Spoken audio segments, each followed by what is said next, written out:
Hello दोस्तों, HCL take के बारे में इस छोटे से वीडियो में बात करेंगे। और देखिए, HCL टेक का इस वीडियो में हम क्या करेंगे, बिजनेस एनालिसिस करेंगे। बिजनेस के साथ साथ उसके हम नंबर जो Q3 यानी कि दिसंबर 2023 तक का हमारे पास डेटा है, तो वहाँ के जो नंबर्स थे वहाँ पे उन नंबर्स का हम एनालिसिस करेंगे और साथ ही साथ जानेंगे कि अब जो Q4 के रिजल्ट आ रहे हैं वो कब आ रहे हैं। तो देखिए, सबसे पहले मैं आपको डेट बता देता हूँ कि 26 अप्रैल को जो है वो Q4 के कंपनी जो है रिजल्ट अनाउंस कर रही है। रिजल्ट के साथ साथ कंपनी ने इस बार भी डिविडेंड का अनाउंस किया है।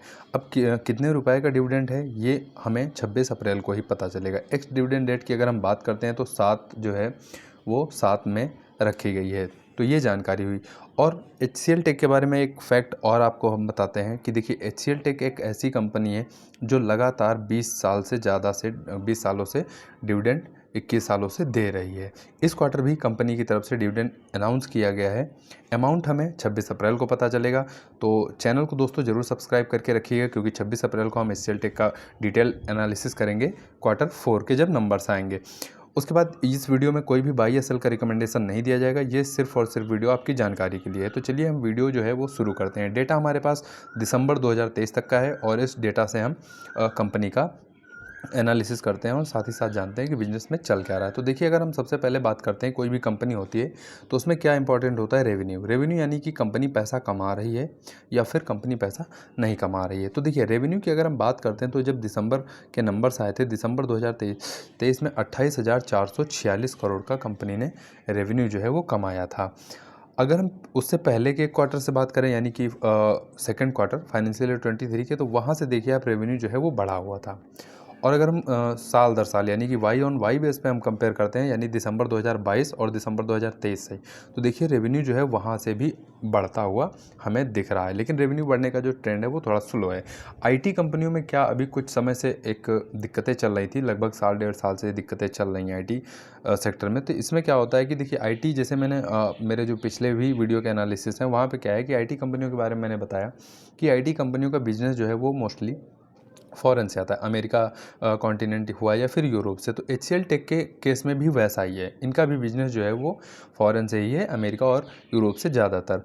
अब वहाँ क्या चल रहा है, वहाँ जो है इन्फ्लेशन इतना ज़्यादा है, इसकी दिक्कतें जो है वो चल रही हैं। अब इन्फ्लेशन ज़्यादा होने के कारण फेड ने अपनी इंटरेस्ट रेट भी बढ़ाई। अब इंटरेस्ट रेट बढ़ाने से क्या होता है, जैसे हम आप सपोज दैट करिए बैंक से लोन लेना चाह रहे हैं, तो वही अगर हम लोन मान के चलिए हम 10% इंटरेस्ट रेट पे ले रहे हैं और वही लोन अगर हमें 15% इंटरेस्ट रेट से मिले, तो हम जाहिर सी बात है थोड़ा सा अपने प्लान को पोस्टपोन करेंगे। तो यही चल रहा है कि आईटी कंपनियों में, कि वहाँ की जो कंपनियाँ हैं वो अपने प्लान को खर्चा करने में थोड़ा सा पोस्टपोन कर रही हैं। तो ये चीज़ें चल रही हैं। अब हम नंबर्स देखते हैं। तो जैसा रेवेन्यू के बारे में आपको बताया, रेवेन्यू के बाद हम एबिट की बात करते हैं, यानी कि अर्निंग बिफोर इंटरेस्ट और टैक्स। ये जो अर्निंग बिफोर यानी इंटरेस्ट और टैक्स पेमेंट से पहले की जो अर्निंग होती है वो होता है एबिट। अब इसकी हम अगर बात करते हैं तो देखिए, यहाँ पे अगर हम दिसंबर 2023 के बारे में बात करें तो देखिए 5,615 करोड़ का कंपनी ने एबिट जो है वो जनरेट किया है। तो अब थोड़े समय पहले देखिए, यानी एक साल पहले आप देखें दिसंबर 2022 में 5,228 करोड़ था। फिर जब मार्च के नंबर्स आए तब देखिए आप एबिट जो है वो डिक्रीज़ हो रहा था। लेकिन अभी 2 क्वार्टर से आप देख पा रहे हैं कि एबिट जो है वो इंक्रीज़ हो रहा है। तो अब जब Q4 के नंबर आएंगे तो हमें देखना होगा कि Q4 में क्या एबिट इंक्रीज़ हो रहा है या फिर नहीं हो रहा है। उसके बाद नेट प्रॉफिट की बात करते हैं, नेट इनकम। अगर हम इस क्वार्टर बात करें तो देखिए 4,350 करोड़ का कंपनी ने प्रॉफिट या फिर नेट इनकम की थी। अब नंबर 4 जब Q4 के नंबर्स आएंगे तो वहाँ पे हमें देखना होगा ये इनकम बढ़ रही है या फिर ये डिक्रीज़ हो रही है। तो ये ओवरऑल नंबर्स, आपने रेवेन्यू देखा, एबिट देखा, नेट इनकम देखी। अब इनके हम थोड़ा सा और डीपली रिजल्ट का एनालिसिस करते हैं। और देखिए, रेवेन्यू ग्रोथ के साथ साथ देखिए एबिट मार्जिन पे हमें ध्यान देना चाहिए। एबिट मार्जिन क्या होता है, एक समय ऐसा था जब लगातार हर क्वार्टर ऑन क्वार्टर गिरता जा रहा था। उसके बाद देखिए आप लास्ट 2-3 क्वार्टर से एबिट मार्जिन जो है वो बढ़ता जा रहा है। एबिट मार्जिन कंपनियों के लिए जितना अधिक बढ़ता चला जाए वो अच्छी चीज़ मानी जाती है। देखिए, Q4 के नंबर्स में हमें देखना होगा क्या एबिट मार्जिन बढ़ रहा है या फिर नहीं बढ़ रहा है। नेट प्रॉफिट मार्जिन या इनकम मार्जिन की अगर हम बात करते हैं तो देखिए 15.3%, और जो कि प्रीवियस क्वार्टर से बढ़ा है। तो अब यहाँ भी देखने वाली बात ये होगी क्या नेट प्रॉफिट मार्जिन बढ़ रहा है या फिर नहीं बढ़ रहा है। अब हम बात करेंगे, देखिए रेवेन्यू की हमने आपको जानकारी दी। रेवेन्यू के बाद देखिए कंपनी पैसा कमा रही है तो फिर कहाँ से कमा रही है, ये जानना ज़रूरी होता है। जब भी आप किसी भी कंपनी में इन्वेस्ट करें तो आप उसका एनालिसिस आप ज़रूर करें। तो देखिए एचसीएल टेक के केस में क्या है, देखिए अमेरिका कॉन्टिनेंट से इनका 63% जो है वो ये रहा नंबर, दिसंबर 2023 में इनका लगभग 64% से 64.5% रेवेन्यू जो है, पैसा जो है, ये अमेरिका कॉन्टिनेंट से कमा रहे थे। उसके बाद यूरोप कॉन्टिनेंट से अगर हम बात करते हैं तो देखिए लगभग 30% के आसपास। अब दो जगह से देखिए कितना ज़्यादा जो है ये अर्निंग कर रहे हैं, और इन्हीं दोनों जगह पे ये इन्फ्लेशन वगैरह की दिक्कतें चल रही थी। इस वजह से आईटी सेक्टर जो है थोड़ा सा एक बैकफुट या फिर डी ग्रोथ की तरफ, या फिर डी ग्रोथ तो नहीं कहेंगे लेकिन बैकफुट पे दिख रहा था। तो ये देखिए आप, सबसे ज़्यादा जो अर्निंग होती है इन्हीं दो कॉन्टिनेंट से हो रही थी, यानी यहाँ से पैसा कमा रही है।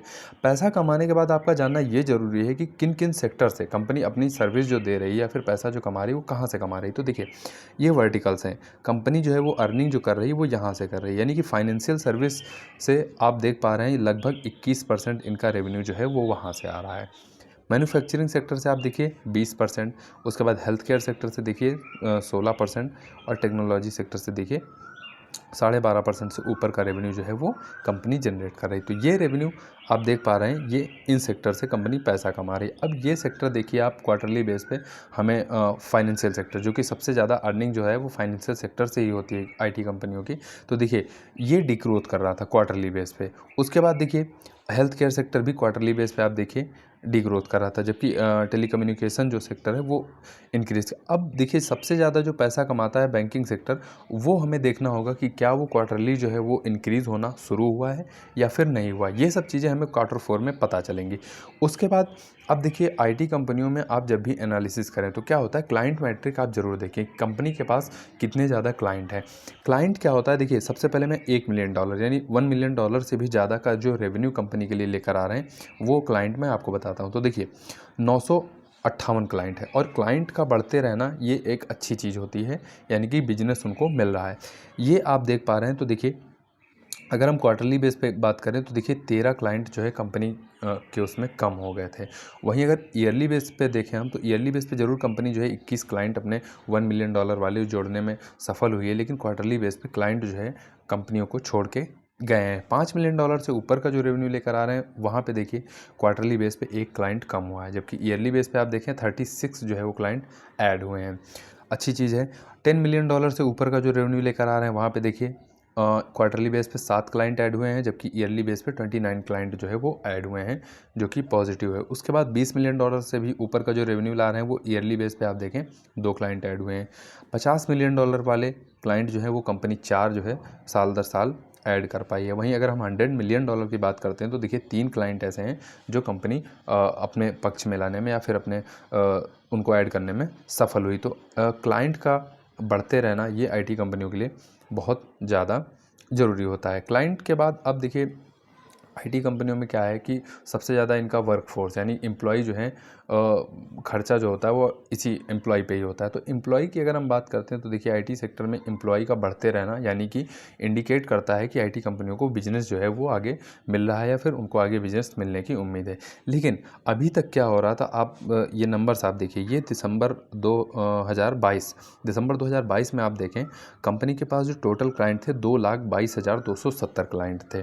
ठीक है। उसके बाद अगर हम ये देखिए दिसंबर 2023 की बात करते हैं तो ये देखिए क्लाइंट बढ़े हैं, हालांकि 2,24,756 क्लाइंट हुए हैं, लेकिन आप जिस उससे बढ़ने चाहिए वो क्लाइंट जो है वो बढ़ नहीं पा रहा है। तो ये जो है क्लाइंट मैट्रिक जितना बढ़ता जाता है या फिर एम्प्लॉय मैट्रिक, ये आईटी कंपनियों के लिए ज़रूरी होता है। एट्रिशन लेवल की अगर हम बात करते हैं तो देखिए एट्रिशन लेवल 12.8% है। एट्रिशन लेवल कंपनियों के लिए जितना कम होता जाए वो अच्छा होता है। एक समय पे एट्रिशन लेवल अगर आप दिसंबर 2022 में देखें तो 20% का भी ऊपर था, लेकिन अभी अगर आप देखें तो 12% से ऊपर का है, जो कि आप देख पा रहे हैं कि लगातार क्वार्टरली और ईयरली बेस दोनों पे गिरता जा रहा है। उसके बाद हम आपको ईपीएस के बारे में बताएंगे। देखिए ईपीएस क्या होता है, earning per share. Earning per share कंपनियों का जितना बढ़ता चला जाए वो अच्छी बात है, यानी एक शेयर पे कंपनी कितने रुपए कमा रही। देखिए अभी जब दिसंबर के नंबर्स आए थे तो ₹57.87 कंपनी कमा रही थी। वहीं अगर दिसंबर 2022 की हम बात करते हैं तो देखिए ₹53, और अगर दिसंबर 2021 की हम बात करते हैं तो ₹40 कंपनी जो है वो कमा रही थी। तो ये हुआ ईपीएस। ईपीएस के बाद हम पूरे जो क्वार्टर 3 के नंबर्स थे उनका हाईलाइट मैं आपको दिखाता हूं और साथ ही साथ मैं आपको बताऊंगा गाइडेंस। देखिए इन्फोसिस के केस में भी मैंने आपको पिछली वीडियो में बताया कि गाइडेंस जो है आईटी कंपनियां कम करती जा रही, इस वजह से थोड़ा दिक्कत हो रही थी। अब गाइडेंस की हम बात करते हैं तो देखिए रेवेन्यू गाइडेंस जो कंपनी ने दी थी 5 से 5.5% गाइडेंस अपनी दी थी। एबिट मार्जिन की बात करते हैं तो 18 से 19% की गाइडेंस दी थी, जो कि कंपनी उसको मेंटेन करने में सक्षम है। अब जो क्वार्टर 4 के नंबर्स आएंगे तो हमें देखना रहेगा कि ये जो गाइडेंस कंपनी ने दी है क्या इसको अचीव कर पाती है या फिर नहीं कर पाती। एबिट मार्जिन की गाइडेंस को हम देखेंगे कि क्या कंपनी इस गाइडेंस के अंदर ही मार्जिन को अपने मेंटेन कर पा रही है या फिर नहीं कर पा रही है। ओवरऑल वीडियो कैसा लगा, वीडियो के कमेंट बॉक्स में आप ज़रूर अपना सुझाव दें। वीडियो अगर पसंद आया तो वीडियो को लाइक कर दें। अगर थोड़ा बहुत मैं आपको जानकारी दे पाया इस वीडियो के माध्यम से तो ज़रूर जो है आप चैनल को दोस्तों सब्सक्राइब करिए और हमारे आगे आने वाली वीडियो को ज़रूर अपना प्यार दें। आपके समय के लिए बहुत बहुत धन्यवाद आपका।